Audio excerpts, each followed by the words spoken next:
جب ابراہیم علیہ السلام کا باپ جنت میں نہیں جا سکے گا تو قبر پرستوں، داتا کو ماننے والوں، علی حجویری کی قبر پر چادر چڑھانے والوں، اس کی قبر پر اے سی لگوانے والوں، اس کی قبر کو ماربل سے مزین کرنے والوں، یہاں لائٹیں لگانے والوں، اس کو کمپلیکس بنانے والوں، تمہارا حشر بھی یا آذر کے ساتھ ہوگا یا الحاج ابو جہل کے ساتھ۔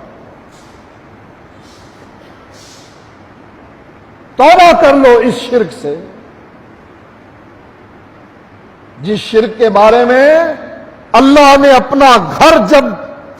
مقرر کیا، ابراہیم علیہ السلام کو جگہ بتلائی، پہلا حکم کیا دیا؟ اللہ تشرک بی شیئا، اے ابراہیم میرے ساتھ کسی کو شریک نہ کرنا۔ ابراہیم توحید کے امام کیا کسی کے ساتھ، اللہ کے ساتھ کسی کو شریک کریں گے؟ درس ہمارے لیے تھا، سنانا ابراہیم کو تھا، اور نصیحت ہمیں تھی کہ دیکھو اللہ کے ساتھ کسی کو شریک نہ کرنا، ورنہ حج کا کوئی فائدہ نہیں۔ انٹرویو لے کر دیکھ لو حاجیوں کے، جو بھی ملے گا اکثریت کیا، اللہ کے نبی نے بلا لیا ہے مجھے، بڑی دعائیں کی میں نے اللہ کے نبی کے سامنے گڑ گڑا کر، بلا لیا اللہ کے نبی نے۔ میرے بھائیوں، عقیدوں کو سنوارو، عمل کا ثواب تب ملے گا جب عقیدہ درست ہوگا، وگرنہ یہاں بھی ٹھوکرے وہاں بھی ٹھوکرے، یہاں بھی جا کر نبی کی قبر پر